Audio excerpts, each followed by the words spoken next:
এইখানে ছাড়া আর আমাদের কোনো জায়গায় যাওয়ার জায়গা নেই। ঝিনাইদহের কোটচাঁদপুর উপজেলার কুষ্টা ইউনিয়নের ব্রহ্মপুর গ্রামের বাসিন্দা মোহাম্মদ হাশেম আলী মনের অজান্তেই নিজের বসতভিটা হারানোর আশঙ্কায় দিন কাটাচ্ছেন।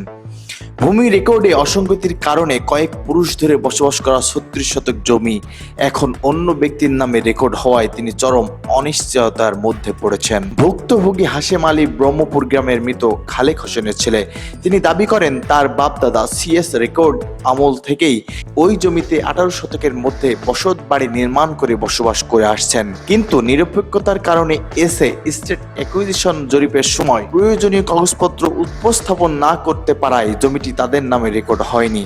ভূমি ডিজিটাল সেবা DLRMS ওয়েবসাইট সূত্রে জানা যায়, কোটচাঁদপুর উপজেলার 54 নম্বর ব্রহ্মপুর মৌজার CS 223 নম্বর খতিয়ানের 92 নম্বর দাগে 36 শতক জমির মালিক ছিলেন তৎকালীন জমিদার রাসমোহন রায় চৌধুরী।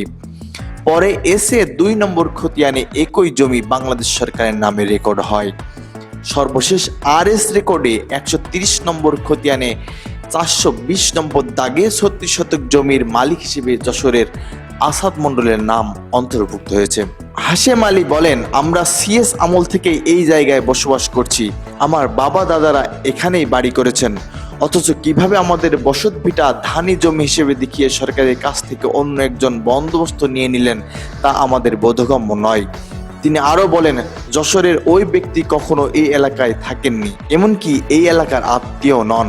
আরএস রেকর্ড হওয়ার পর তিনি এসে জমির মালিকানা দাবি করলে আমরা বিষয়টা জানতে পারি। স্থানীয়দের সঙ্গে কথা বলে জানা গেছে জমিটি ব্রহ্মপুর বাউড়ের পাড় সংলগ্ন সরকারি জলাশয়ের অংশ। এলাকাবাসী জানান কিভাবে ওই জমি যশোরের এক ব্যক্তির নামে রেকর্ড হয়েছে সে বিষয়ে তারা কিছুই জানেন না। এই ঘটনায় স্থানীয়দের মধ্যে নানা প্রশ্নের সৃষ্টি হয়েছে।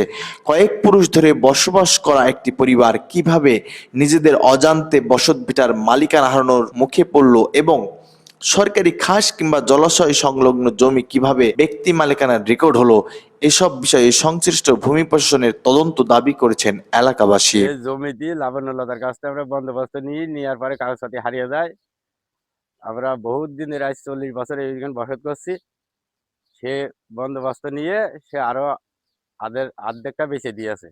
যে কোনো কাজে বন্দোবস্ত নেয় নিয়ে ধান চাষের কথা কে আর আমাদের বাস্তু বাড়িয়ে দিই। সে কে? আসাদ মন্ডল বর্তমান এখন তো আমি বসত করি এইখানে ছাড়া আর আমাদের কোনো জায়গায় যাওয়ার জায়গা নেই। আমরা ভূমিহীন মানুষ।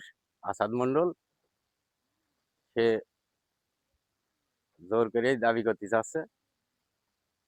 আমরা এই ভূমিহীন মানুষ, আমরা তুলে দিলে আমরা কনে থাকবো।